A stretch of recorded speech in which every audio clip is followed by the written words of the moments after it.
ကျွန်တော်တို့ဒီဆေးရုံဆေးခန်းတွေမှာခဏခဏကြုံရတဲ့ case example လေးတစ်ခုရှင်းပြကြလို့ပေါ့နော်ဥပမာလူနာတယောက်ကကျွန်တော်ကိုမေးတယ်ပေါ့နော်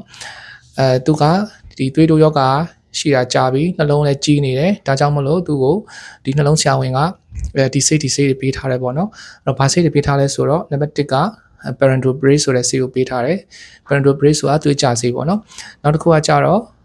Metoprolol ဆိုတဲ့ဆေးကိုပေးထားတယ် Metoprolol ဆိုတာနှလုံးခုန်ချက်ကိုထိန်းတဲ့ဆေးပေါ့နော်နောက်တစ်ခုကကြတော့ Aspilus ဆိုတဲ့သွေးကြဲဆေးကိုပေးထားတယ်နောက်တစ်ခုကကြတော့ Atorvastatin ဆိုတဲ့ဆေးကိုပေးထားတယ်သွေးတွင်းအဆီချဆေးနောက်တစ်ခုကကြတော့ဒီ Interbamide SR ဆိုတဲ့ဆေးကိုပေးထားတယ်သူကကြတော့သွေးကြဆေးတစ်မျိုးဖြစ်တယ်နောက်တစ်ခုကကြတော့Vestral MR လို့လည်းခေါ်တယ် Carpidon MR လို့လည်းခေါ်တယ်တော်တော်များလည်းတချို့သိကြလိမ့်မယ် Trimethazidine ဆိုတဲ့ဆေးကိုပေးထားတယ်နောက်တစ်ခုကကြတော့အခုအရန်ခစ်စားတဲ့ဒီ Coartem ပေါ့နော် Coenzyme Q10 Coartem ဆိုတဲ့ဆေးကိုပေးထားတယ်နောက်တစ်ခုကကြတော့ Omega 3 ပေးထားမယ်နောက်တစ်ခုကကြတော့Supravit လိုမျိုးထားပါတော့เนาะexample ပေါ့အားစီတစ်ခုခုပေးထားမယ်ပေါ့เนาะအားလုံးဆေး9မျိုးပေးထားတယ်ပေါ့အဲ့ခါမှာလူနာကပြောလဲဆိုတော့ကျွန်တော်ကတော့ဒီဆေးတွေအများကြီးဆေးတွေက9မျိုးတောင်ပေါ့เนาะအများကြီးဖြစ်နေတယ်မတောက်ချင်ဘူးဆေးတွေကဝယ်ရတာလည်းဈေးကြီးတယ်တောက်ရတာလည်းအရင်များလို့ဆေးနည်းနည်းလေး short ချင်တယ်ကျွန်တော်တော့ဒီဆေးနည်းနည်းလေး short တောက်ချင်တယ်အဆင်ပြေနိုင်လားအဲ့လိုမျိုးလာမေးတဲ့ case တွေကမကြကြုံရလေးရှိတယ်ပေါ့เนาะဒါမဲ့ဒီလိုမျိုး case ဆိုလို့ရှိရင်ကျွန်တော်ကတော့ဒီ online ကနေတော့အရင်ဖြည့်ပေးလို့မရှိဘူးလူကိုယ်တိုင်တွေ့ပြီးလူကိုယ်တိုင်လူနာကိုယ်တိုင်ကိုဆေးရုံဆေးကမ်းမှာတွေ့ပြီးတော့မှပဲကိုယ်တိုင်ရှင်းပြလေးရှိတယ်ပေါ့နော်အဲ့တော့ခုနပေးထားတဲ့ဆေး9မျိုးထဲမှာကျွန်တော်လာမေးရင်ကျွန်တော်ဘယ်ဆေးကိုဖြုတ်မလဲလို့ကျွန်တော်လာမေးရင်ကျွန်တော်ဘယ်ဆေးကိုဖြုတ်မလဲဆိုတော့ခုနတောက်တဲ့ဆေး9မျိုးထဲမှာနံပါတ်6ကနေစပြီးတော့နံပါတ်9အထိဆေးတွေပေါ့နော်အဲ့ဒီဆေးတွေအကုန်ဖြုတ်လို့ရပါတယ်နံပါတ်6 Vestral MR လို့ခေါ်တဲ့ Trimethazidine ဖြုတ်လို့ရပါတယ်နောက်တစ်ခု Coenzyme Q10 ဖြုတ်လို့ရပါတယ်နောက်တစ်ခု Omega 3 ဖြုတ်လို့ရပါတယ်နောက်တစ်ခု RC မလိုအပ်ရင်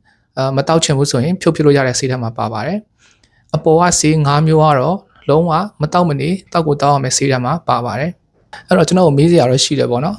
နှလုံးတစ်ခုဆရာဝန်ပေးထားတဲ့ဆေးတွေကိုကျွန်တော်ကဘာမို့လို့ဖြုတ်ပစ်တာလဲပေါ့နော်ဒီဆေးတွေကိုကျွန်တော်ကဘာဖြစ်လို့ကျွန်တော်ကဘာမို့လို့ဘာပေါမောက်ခါကြီးမို့လို့ကျွန်တော်ကဖြုတ်ပြရတာလဲပေါ့နော်ဒီဆေးတွေကိုအဲ့တော့အဲ့လိုမျိုးမေးစရာတော့ရှိပါတယ်အဲ့တော့အဲ့ဒီအကြောင်းကိုရှင်းပြချင်ပါတယ်အဲ့တော့ကျွန်တော်ဘာလို့ဒီဆေးတွေကိုဖြုတ်ပြလို့ရလဲလို့ပြောရမယ်ဆိုလို့ရှိရင်ဒီဆေးတွေမှာ modality benefit လို့ခေါ်တဲ့အချက်မရှိလို့ဖြစ်ပါတယ်အဲ့တော့ modality benefit ဆိုတာဘာလဲပေါ့နော် modality benefit ဆိုတာကိုမြန်မာလိုဘာသာပြန်ရလို့ရှိရင်ယောဂအကြောင်းအသက်ဆုံးရှုံးနိုင်မှုကိုရောကြစေတဲ့အကျိုးကျေးဇူးလို့ဘာသာပြန်လို့ရတယ်ပေါ့နော်ပြောရလို့ရှိရင်ယောဂအတွက်ကိုအကျိုးရှိစေတဲ့ဆေးဝါးဓာတ်ရိုက်ဘာသာပြန်ရမယ်ဆိုလို့ရှိရင်ယောဂအတွက်ကိုဓာတ်ရိုက်အကျိုးတက်ရောက်မှုဓာတ်ရိုက်အကျိုးရှိစေတဲ့ဆေးဝါးလို့အဓိပ္ပာယ်ရပါတယ်နော်အဲ့တော့ခုနပြောခဲ့တဲ့ဆေး9မျိုးထဲမှာဆိုလို့ရှိရင်အပေါ်ကဆေးနံပါတ်1ကနေနံပါတ်5အထိဆေးတွေဒီ modality benefit လို့ခေါ်တဲ့အချက်ရှိတဲ့ဆေးတွေဖြစ်တယ်။တောက်ကိုတောက်တဲ့ဆေးတွေဖြစ်တယ်။လုံးဝဖြုတ်ပြလို့မရတဲ့ဆေးတွေမှာပါတယ်။သွေးတိုးသမားတွေနှလုံးကြီးနေတဲ့သူတွေမှာဆိုလို့ရှိရင်အရေးကြီးတဲ့ဆေးဝါးတွေဖြစ်တယ်။အောက်ကနံပါတ်6ကနေ9အထိဆေးတွေကဆိုလို့ရှိရင်တော့ပြန်မတောက်ရင်လည်းရတယ်ဆိုတဲ့ဆေးတွေဖြစ်တယ်ပေါ့နော်။အဲ့တော့မတောက်လို့လည်းဖြစ်တဲ့ဆေးတွေကိုဘာလို့ဒီနှလုံးထူးခုဆရာဝန်တွေကပေးထားတာလဲပေါ့နော်။ထူးခုဆရာဝန်ကြီးတွေကပေးထားတာလဲပေါ့နော်။ဒီလိုမျိုးမေးစရာလည်းရှိတယ်ပေါ့နော်။အဲ့တော့အဲ့အကြောင်းကိုလည်းနည်းနည်းလေးပြောပြချင်ပါတယ်။အဲ့တော့ဒီဆေးတွေက modality benefit မရှိဘူးဆိုတာကိုprofessor ကြီးရေမသိဘဲတော့ဘယ်နေမလဲပေါ့နော် professor ကြီးရေဖြစ်နေမှာတော့ professor အထူးကုဆရာဝန်ကြီးဖြစ်နေတယ်ဆိုမှတော့ဒီအချက်တွေကိုသူတို့ကကျွန်တော်တို့ထပ်တောင်ပို့ပြီးတော့သိပါတယ်ဒီလိုအချက်တွေကိုဒါပေမဲ့ဒီဆေးတွေဘာလို့ထည့်ပေးလဲပေါ့နော်ဥပမာ coenzyme Q10 ဆိုအခုအရန်နာမည်ကြီးတဲ့ဆေးပေါ့နော်နှလုံးအားဆေးဆိုပြီးတော့နာမည်အရန်ကြီးတယ်နောက်တချို့ဆိုလို့ရှိရင်လည်းဒီ Vestral MR လို့ဆေးမျိုးပေါ့နော် Savia ကုမ္ပဏီကထုတ်တာဆေးရန်ကြီးတယ်ဆေးကဒါပေမဲ့တကယ်လက်တွေ့မှာကြတော့benefit အရင်မရှိတဲ့ဆေးတွေမှာပါတယ်နောက် omega 3ဆိုလည်းဒီတိုင်းပဲဒီကောင်းတဲ့ cholesterol တက်စေတယ်ဒါပေမဲ့တကယ်ကြတော့လက်တွေ့မှာအရင်အထိရောက်တဲ့ဆေးတွေမှာမပါနေဘူးသူကနောက်တစ်ခုဆိုလို့ကျွန်တော်အားဆေးပေါ့နော်အားဆေးကိစ္စကတော့မပြောတော့ပါဘူးအားဆေးကတော့တကယ်တော့ကိုတောက်ချင်လည်းဖြစ်တယ်မတောက်ချင်လည်းဖြစ်တယ်ပေါ့နော်အဲ့တော့ဒီတခြားဒီ UK တို့ US တို့ Australia တို့မှာဆိုလို့ရှိရင်ဒီခုနပြောတဲ့ coenzyme Q10 တို့ omega 3တို့နောက်ဒီR0 ပေါ့နော်ဒီ R0 တွေပေါ့နော်ဒီဆေးတွေကတကယ်တော့ဆရာဝန်ညွှန်ကြားချက်မလိုဘဲနဲ့ကိုယ့်ဘာကိုအပြင်မှာဆိုင်မှာစိတ်ကြိုက်ဝယ်တောက်လို့ရတဲ့ဆေးမျိုးစားတွေမှာပါပါတယ်အပေါ်ကဆေးတွေဒီ ကိုစိတ်ချိုက်ကိုပါကိုဆေးဆိုင်မှာသွားဝယ်တောက်လို့မရတဲ့ဆေးထက်မှာပါတယ်ဆရာဝန်ညွှန်ကြားချက်နဲ့မှာတောက်လို့ရတဲ့အရေးကြီးတဲ့ဆေးထက်မှာပါပါတယ်အဲ့တော့ဒီ trimethazidine ဆိုတဲ့ဆေးကကြတော့တော်တော်များများဒီ guideline အရတော့ပေးထားတော့မရှိဘူးဒါပေမဲ့တချို့တော်တော်များများလဲတချို့အထူးကုဆရာဝန်တွေတော့ထည့်ပေးကြတာတော့ရှိတယ်ပေါ့နော်ဒီဆေးရဲ့အကျိုးသက်ရောက်မှုကတော့ပြောရလို့ရှိရင်တော့ပြောပါလောက်အောင်တော့မရှိနေဘူးဒါပေမဲ့တော်တော်များများကတော့နှလုံးအတွက်ကိုကောင်းတယ်ဆိုပြီးထည့်ပေးကြတာရှိရပေါ့နော်ကျွန်တော်ကတော့ဒီဆေးကိုတိတ်မပေးတဲ့ဆရာဝန်တွေမှာပါပါတယ်အဲ့ဆိုဒီဆော့ဆော့ပြောတဲ့ modality benefit ဆိုတဲ့ဒီအကျိုးကျေးဇူးမရှိဘဲနဲ့ဒီ coenzyme Q10 တို့ RZ တို့ omega 3တို့ဒါတွေကိုဘာလို့ထည့်ပေးလဲပေါ့နော်အဲ့တော့ဒီအကြောင်းအရာကကြတော့ဒီကျွန်တော်တို့ပြောရလို့ရှိရင်တော့ကိုယ့်ပေါင်ကိုလှန်ထောင်းသလိုတော့ဖြစ်တယ်ပေါ့နော်ဘယ်လိုဘာကြောင့်လဲဆိုတော့ဒီဆေးကုမ္ပဏီတွေနဲ့ဒီဆရာဝန်တွေရဲ့ဂျားထဲမှာဒီ sponsorship ကိစ္စတွေက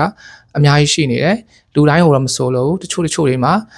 အရန်ကိုပြောလို့ရှိရင်နည်းနည်းတဲ့ sponsorship ကိစ္စတွေရှိရယ်ဥပမာကုမ္ပဏီတစ်ခုကနေပြီးတော့ဒီဆေးကိုသိန်းဘလောက်ဖို့သုံးပေးလို့ရှိရင်cashback သို့မဟုတ် commission အနေနဲ့ 10% အဲ့လိုမျိုးပြန်ပေးတဲ့ဟာမျိုးတွေအများကြီးရှိတယ်ပေါ့နော်အဲ့တော့ဒါကြောင့်ပေါ့နော်ဒီလိုမျိုး